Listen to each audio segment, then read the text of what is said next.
Okay, I want to ask you one more thing.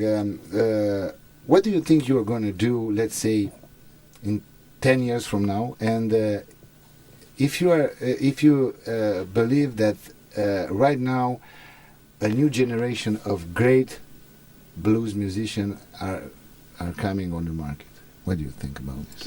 What will I be doing in 10 years? What do you think you'll be doing in 10 years from now? And also, what do you think it will be the picture, the big picture of the blues with the new generation of musicians that will come to the Okay.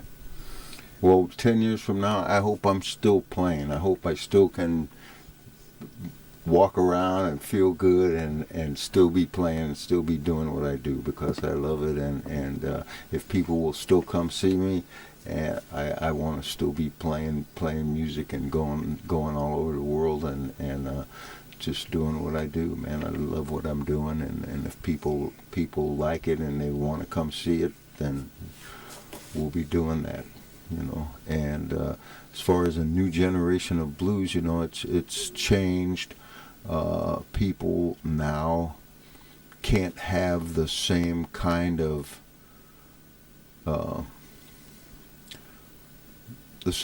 experience that formed a person like me or Charlie Musselwhite, or you know, they can't have that experience isn't available to them, right?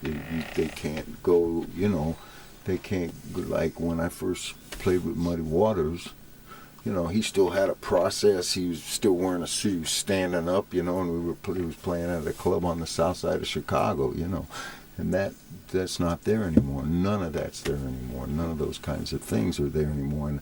And a lot of the spirit of the blues is about the life of men like that, you know, and the life of a certain people from that era. And that's no longer around, you know. So I think that the blues, there'll always be people learning it, and there'll always be people playing it, and somebody with a real gift could come along and do their own thing with it, you know. And so hopefully that will happen, you know. So you're saying that the blues as a musical, the general approach of the blues will be the same, but the issues in the song will be adapted to the modern times and the modern world we're going to live in. Ideally, yeah. And the last thing I'm interested in, and I want your opinion as a musician that travel all around the world and see a lot of different countries from different continents, from different cultures. Do you believe that blues right now, after the big event in 1960 when Muddy Waters went on stage at the Newport Jazz Festival, and practically many people consider that year to be the some kind of a bridge between two eras. Yeah. The classic era in the blues and the modern era in the blues music. And do you think that from that time until now, the blues became a universal language in a true... I think that's true. I think that's true. Because you have guys, man, like Kid Anderson he's from Norway, man. He can play, you know, he can just play, man. He can play blues, he can play a lot of stuff, but he can really play blues, you know. You got guys everywhere, you know. There's a guy in Japan named Mitsuyoshi Azuma, who, he's tough, man. You know, there's a lot, there's guys everywhere that can play. So yeah, it spread. And I can remember, like, when we first started traveling in 1987, you would go to different countries and there would be guys trying to play blues, but nobody really sounded that good, you know. And now you go places, man, and there's a lot of guys that sound good. So yeah. And what is your opinion? The blues is supposed to be sang only in English, or it's okay if in some countries people maybe don't know very well the English language, it's okay for a blues musician to try to to send to explain to the people the real message of the blues with their language, their native language. I'm not the blues police, man.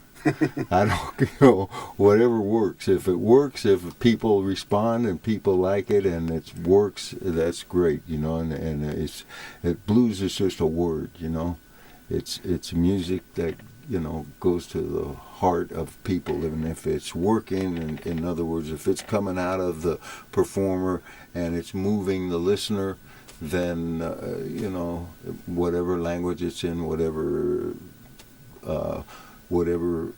form it has evolved into is fine, I just do what I do, and everybody has to do what they do, but I'm not the blues police, man. I'm not a blues Nazi. I know what I like to listen to, but that's personal. Dear Rick, thank you very much for accepting the invitation to our radio station, internet radio station called Radio Links. It was a great privilege and a great pleasure to have you here. And I hope maybe in 1 or 2 years we'll be back. That'd be great, man. As I love it. I'm really digging it here, man. I really like. Never been in Romania before, and I didn't know what to expect, and but we're really enjoying it. So thank you so much for bringing us here. It was also a privilege for me, because I had the chance to watch you on stage, to listen to you, and also to jam a little bit with you and your band. And it's good after so many years in Romania when nothing was happening. Finally, we have artists like you, the real deal, coming here and play this music for us. Thank you very much. I wish you a good tour, no matter where you are going. Thank you. And I hope we'll see you again in short time. I hope so too. Thank you so much, Marcian. Thank you.